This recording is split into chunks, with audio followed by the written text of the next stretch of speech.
अस्सलाम वालेकुम स्टूडेंट्स, मैं हूं आपका फ़िज़िक्स टीचर मुस्तजाब हैदर। हम लोग चैप्टर नंबर 7 जिसका नाम है ऑसिलेशंस उसको स्टडी कर रहे हैं। ये हमारा इस सीरीज़ का थर्ड लेक्चर है जिसके अंदर हम लोग सिंपल हार्मोनिक मोशन से रिलेटेड कुछ टर्म्स को सीखेंगे। सिंपल हार्मोनिक मोशन हम लोग सीख चुके हैं कि ये किस तरह की मोशन होती है, जिस मोशन के अंदर हमारा एक्सेलरेशन किसी भी इंस्टेंट ऑफ टाइम पे डिस्प्लेसमेंट के डायरेक्टली प्रोपोर्शनल होता है और ये हमेशा मीन पोजीशन की तरफ होता है। लेकिन हमें कुछ ऐसी टर्म्स इसमें बार बार सुनने को मिलेंगी जिसको हम लोग अलग से डिस्कस करना चाहते हैं। वो टर्म्स क्या हैं? हम जानना चाहते हैं कि इंस्टेंटेनियस डिस्प्लेसमेंट क्या होती है, एम्पलीट्यूड क्या होता है, फ्रीक्वेंसी क्या होती है, टाइम पीरियड क्या होता है और सबसे बढ़ के एंगुलर फ्रीक्वेंसी क्या होती है और हम क्यों एंगुलर फ्रीक्वेंसी को इस्तेमाल करते हैं एक ऐसी मोशन में जो कि सर्कुलर नहीं होती। तो चलें स्टूडेंट्स, चलते हैं और अपने लेक्चर को स्टार्ट करते हैं। तो स्टूडेंट्स, हम लोगों ने सीख लिया अपने लास्ट लेक्चर में कि सिंपल हार्मोनिक मोशन क्या होती है। अब हम कुछ ऐसी टर्म्स आगे सीखेंगे जिनको बहुत ज़्यादा इस्तेमाल किया जाता है जब सिंपल हार्मोनिक मोशन को एक्सप्लेन किया जा रहा हो। तो हम एक एक करके इन टर्म्स को सीखेंगे। पेपर के पॉइंट ऑफ व्यू से बहुत इंपॉर्टेंट हैं क्योंकि अलग अलग से सबकी डेफिनेशंस आपसे पूछी जा सकती हैं और इससे रिलेटेड बहुत सारे एमसीक्यूज़ भी बनाए जा सकते हैं। तो हम लोग स्टार्ट करेंगे इन टर्म्स को अलग अलग से इलेबोरेट करना, लेकिन उससे पहले इन सारी टर्म्स को सीखने के लिए एक एग्जाम्पल को डिस्कस करना बहुत ज़्यादा ज़रूरी है। कंसिडर करें कि हमारे पास एक vertically suspended mass spring system है। हम अपने पिछले दोनों लेक्चर्स में इसको बार बार देख चुके हैं। अगर आपको कोई कन्फ्यूजन है इसके बारे में तो आप पिछले लेक्चर्स में जाएं और वहाँ पे इनको इसके बारे में फर्दर सीख सकते हैं। तो हमारे पास एक vertically suspended mass spring system है जिसमें आपने स्प्रिंग के एक एंड को एक रिजिड सपोर्ट के साथ बांधा हुआ है और उसके दूसरे एंड पे आपने एक मास सस्पेंड किया हुआ है।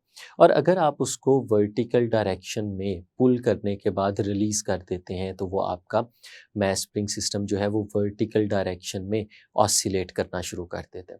ये जो ऑसिलेशन है ये सिंपल हार्मोनिक मोशन होती है जिसे हम लोग अपने पिछले लेक्चर के अंदर हॉरिजॉन्टल मास स्प्रिंग सिस्टम के लिए प्रूव कर चुके हैं। वर्टिकल मास स्प्रिंग सिस्टम के लिए भी बिल्कुल एग्जैक्टली वैसे ही हम इसे प्रूव कर सकते हैं। ये भी सिंपल हार्मोनिक मोशन की ही एक एग्जाम्पल है। अब जब ये vertically suspended mass spring system oscillate कर रहा होगा तो इसकी ऑसिलेशन के दौरान अगर एसोसिएटेड वेव को हम लोग स्टडी करना चाहें, हमें पता है कि हर एक ऑसिलेशन के साथ एसोसिएटेड हमेशा कोई ना कोई एक वेव मौजूद होती है। जैसे हमने देखा था कि अगर हमारे पास कोई स्ट्रिंग इंस्ट्रूमेंट हो जैसे कि कोई गिटार है या वायलिन है और अगर गिटार या वायलिन को कि किसी एक वायर को आप प्लग करते हो उसकी मेन पोजीशन से उसे डिस्टर्ब करके आप रिलीज़ करते हो तो वो ऑसिलेट करना शुरू कर देती है और उसकी ऑसिलेशन के साथ साथ साउंड भी जनरेट होता है और साउंड क्या है? एक वेव है। तो इसी तरह से हमारे पास हर एक ऑसिलेशन के साथ एसोसिएटेड एक वेव हुआ करती है। उस वेव की शेप क्या है, वो किस तरह से हम लोग बना सकते हैं, उसको हम इस एग्जाम्पल के अंदर सीखने जा रहे हैं। हमने कहा कि vertically suspended mass spring system oscillate कर रहा है। अगर आप इस तरह से करें कि जो मास ऑसिलेट कर रहा है इसके साथ एक मार्कर या कोई पेन अटैच कर दें, तो जब ये मास स्प्रिंग सिस्टम में मास अप एंड डाउन ऑसिलेट करेगा तो उसके साथ जुड़ा हुआ वो पेन भी ऊपर और नीचे की तरफ ऑसिलेट करता रहेगा। और अगर उस पेन की निब के साथ हम एक पेपर लगा दें तो इस ऑसिलेशन के दौरान वो पेन उस पेपर के ऊपर वर्टिकल लाइंस ड्रॉ करता जाएगा। अगर हम देखें तो इस तरह से ऊपर और नीचे जब वो मूव करेगा तो एक वर्टिकल लाइन ड्रॉ होती जाएगी। अब ये जो हम देख रहे हैं ये तो हमारे पास एक सिंपल ऑसिलेशन है, लेकिन अगर हमने उस ऑसिलेशन को विद रिस्पेक्ट टू टाइम देखना हो कि ये ऑसिलेशन टाइम के साथ साथ किस तरह से मूव कर रही है तो फिर हम उसके लिए इस एक्सपेरिमेंट को थोड़ा सा फर्दर नेक्स्ट लेवल के ऊपर लेके जाते हैं। और वो कैसे कर सकते हैं? अगर आप एक पेपर का रोल ले लें जैसे कि आपको नज़र आ रहा है और उस रोल को आहिस्ता आहिस्ता आगे की डायरेक्शन में मूव करवाना शुरू कर दें। पेपर आगे की तरफ मूव कर रहा है और उसके साथ साथ जो हमारे पास पेन लगा हुआ है वो pen up and down oscillate कर रहा है मैस के साथ। तो हम लोग देखते हैं कि अगर उस पेपर को पेन की निब के साथ जोड़ के एक डायरेक्शन में एक कांस्टेंट स्पीड के साथ आगे की तरफ मूव करवाया जाता है तो उस मूवमेंट से पेन एक शेप ड्रॉ करता है जो उस पेपर के ऊपर हमें ड्रॉ हुई नज़र आ रही है। अगर आप इस शेप को देखें तो ये तो आपको एक साइन कर्व नज़र आ रही है। आपको यकीनन पता होगा कि जब भी इस तरह की शेप हमें नज़र आए जो मीन पोजीशन में ज़ीरो से स्टार्ट होती है और फिर इस वेव की फॉर्म में आती है तो हम इसे साइन कर्व कहते हैं, क्योंकि हम जो ट्रिग्नोमेट्रिक रेशियो साइन को जानते हैं, जब भी उसका ग्राफ प्लॉट किया जाता है तो वो ग्राफ बिल्कुल इसी शेप में आता है। तो उसी रेफरेंस से इस शेप को हमेशा हम साइन कर्व का नाम देते हैं। अभी जो साइन कर्व आपको बनी हुई नज़र आ रही है ये वेव फॉर्म है एक ऐसे ऑब्जेक्ट की जो सिंपल हार्मोनिक मोशन को एग्जीक्यूट कर।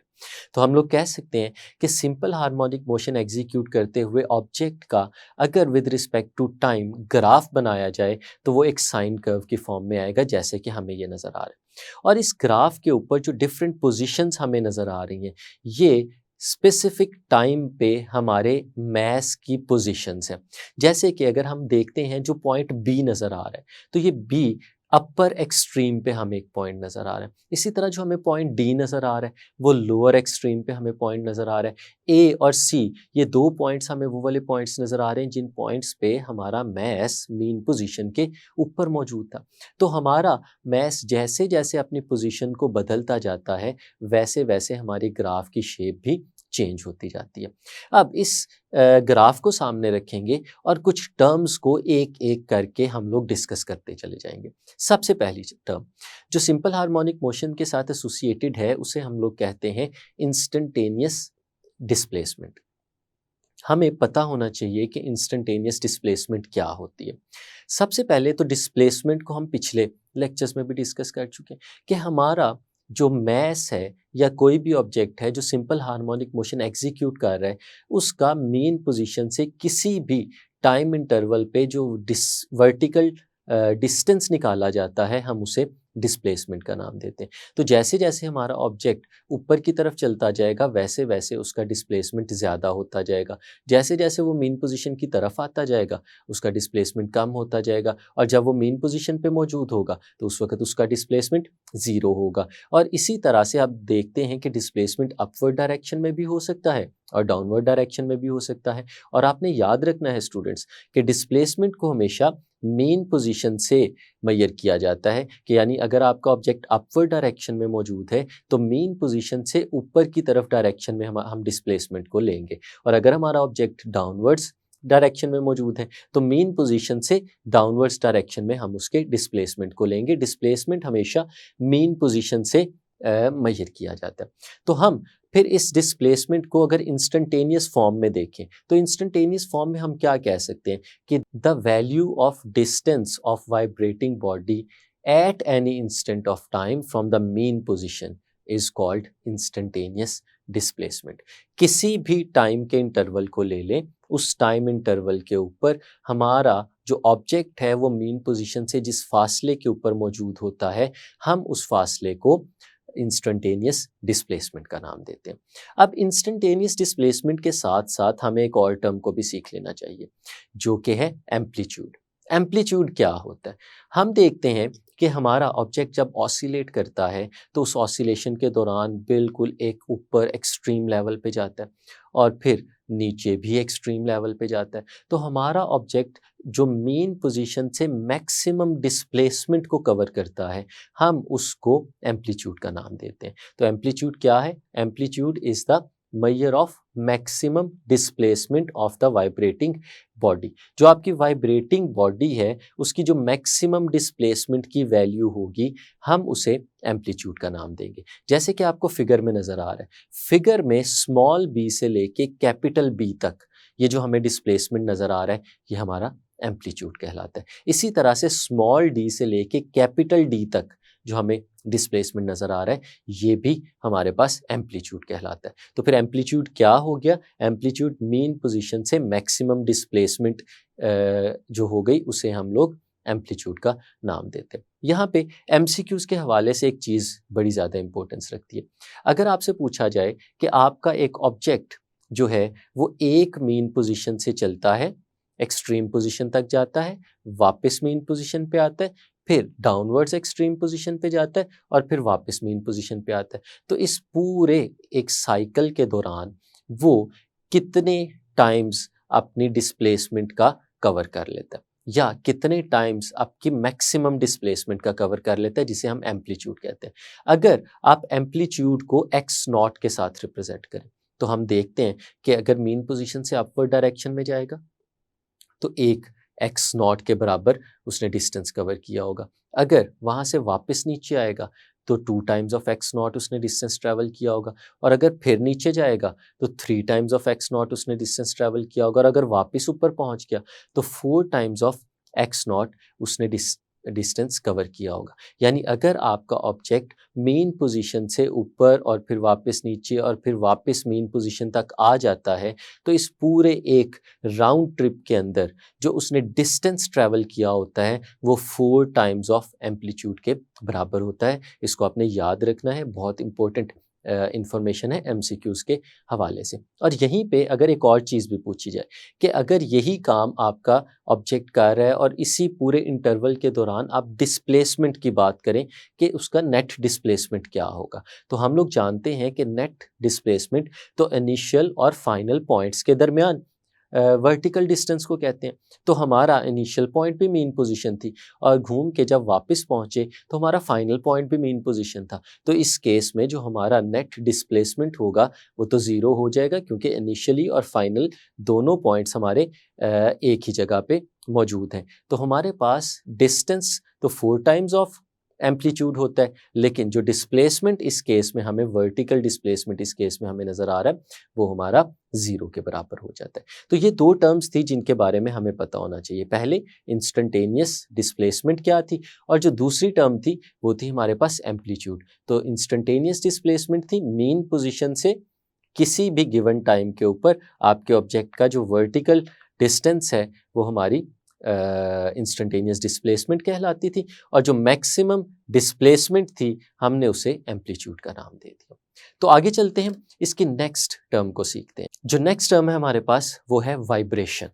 वाइब्रेशन वाइब्रेशन ऑसिलेशन का ही दूसरा नाम है। अब वाइब्रेशन क्या होती है?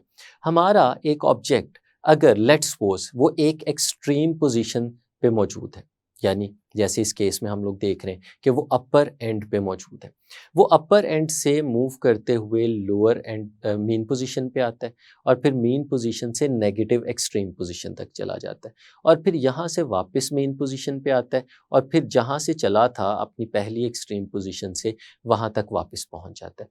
यानी हमारे इस ऑसिलेटिंग ऑब्जेक्ट ने एक कंप्लीट राउंड ट्रिप कर लिया। कंप्लीट राउंड ट्रिप का मतलब क्या होता है कि जिस जगह से वो चला था वो सारे पाथ्स को कवर करते करते वापस उसी जगह पे पहुंच जाए। तो वाइब्रेशन क्या होती है? Vibration is one complete round trip of a body, one complete round trip of a vibrating body. कि जब भी आपकी कोई बॉडी वाइब्रेट कर रही है तो उस वाइब्रेटिंग बॉडी ने जो अपनी एक कंप्लीट राउंड ट्रिप कर ली, हम उसे वाइब्रेशन का नाम देते हैं। इसको एक और अंदाज में भी हम लोग डिफाइन कर सकते हैं कि वाइब्रेशन बेसिकली क्या है। एक एक्सट्रीम से दोबारा उसी एक्सट्रीम तक आने का जो सिलसिला है, जो पाथ है, वो एक वाइब्रेशन कहलाती है। या एक पॉजिटिव एक्सट्रीम से दोबारा पॉजिटिव एक्सट्रीम तक आने का जो पाथ है वो एक वाइब्रेशन कहलाती है। या एक नेगेटिव एक्सट्रीम से अगली नेगेटिव एक्सट्रीम तक आने का जो पाथ है वो हमारी एक वाइब्रेशन कहलाती है। तो स्टूडेंट्स, आपको यकीनन वाइब्रेशन की समझ आई होगी। वाइब्रेशन से अगली जो टर्म है जो बहुत ज़्यादा इंपॉर्टेंस रखती है वो है टाइम पीरियड। टाइम पीरियड क्या होता है? टाइम पीरियड वो टाइम होता है जिस टाइम के दौरान आपका ये ऑसिलेटर एक वाइब्रेशन कंप्लीट करता है। यानी एक कंप्लीट राउंड ट्रिप करने के लिए जितना वक्त दरकार होता है, हम उस वक्त को टाइम पीरियड कहते हैं। तो it is the time required to complete one vibration. एक वाइब्रेशन को कंप्लीट करने के लिए जितना हमें टाइम चाहिए होगा, हम उसे टाइम पीरियड का नाम देंगे और फिर क्योंकि ये टाइम है तो अगर आपसे पूछें कि टाइम पीरियड का यूनिट क्या है तो टाइम पीरियड का यूनिट यकीनन सेकंड ही होता है, क्योंकि ये टाइम है जो हम मेजर करते हैं एक कंप्लीट ऑसिलेशन के लिए। टाइम पीरियड से अगली टर्म जिसका हमें पता होना चाहिए वो है स्टूडेंट्स फ्रीक्वेंसी। फ्रीक्वेंसी बहुत इंपॉर्टेंट है जब हम सिंपल हार्मोनिक मोशन को डिस्कस कर रहे होते हैं।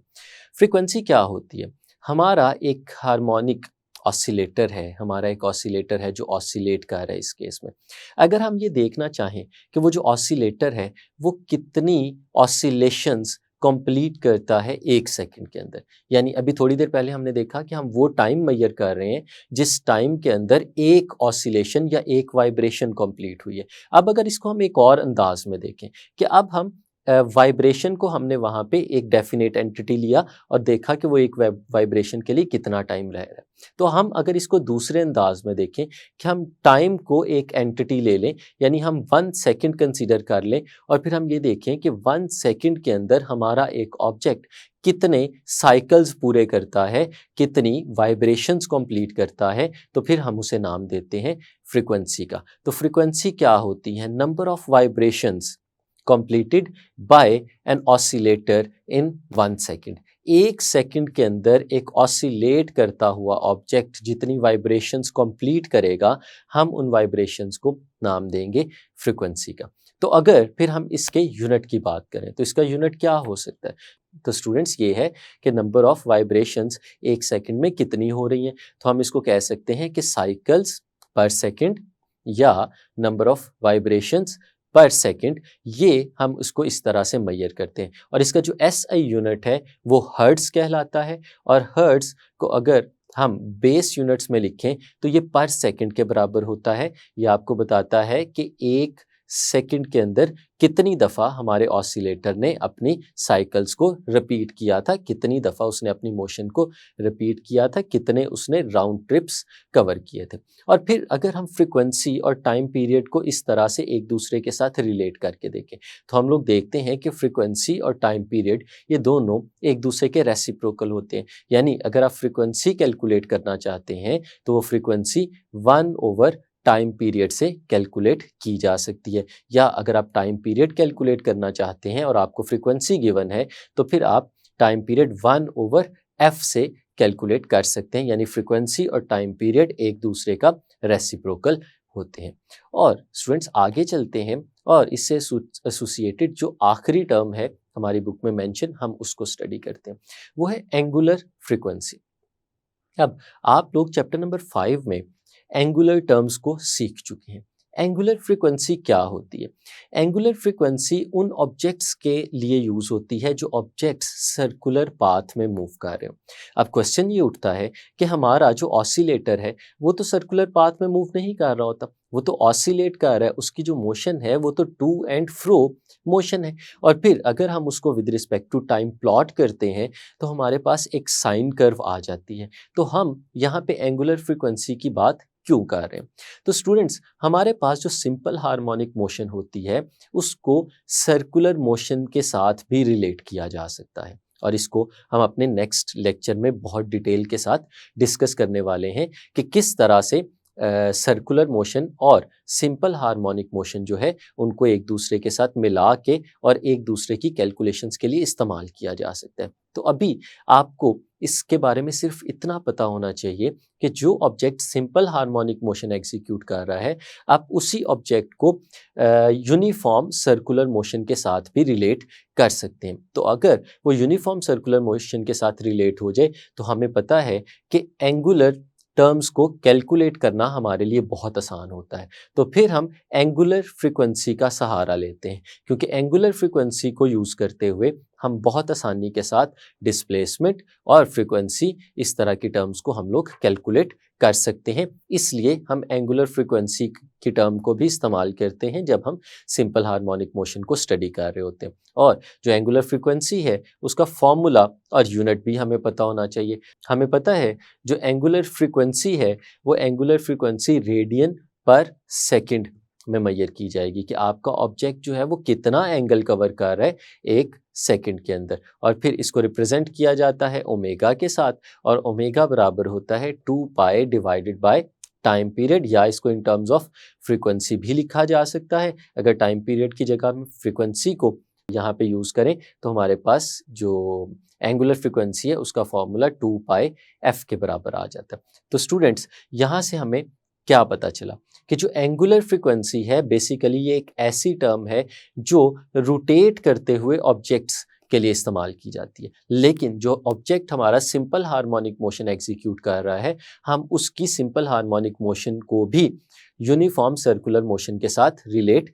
कर सकते हैं, और फिर अपनी कैलकुलेशंस को आसान करने के लिए हम इंस्टेंटेनियस वेलोसिटी, इंस्टेंटेनियस डिस्प्लेसमेंट, इन सारी चीज़ों को कैलकुलेट करने के लिए हम लोग एंगुलर फ्रीक्वेंसी का सहारा ले सकते हैं। तो स्टूडेंट्स, ये था हमारा आर्टिकल जिसमें हम लोगों ने सीखा उन तमाम टर्म्स के बारे में जो सिंपल हार्मोनिक मोशन से रिलेटेड हैं। उम्मीद है आपको समझ आई होगी। नेक्स्ट लेक्चर्स में हम इंशाल्लाह सिंपल हार्मोनिक मोशन और इसको यूनिफॉर्म सर्कुलर मोशन के साथ रिलेट करके देखेंगे। तब तक के लिए अल्लाह हाफिज़।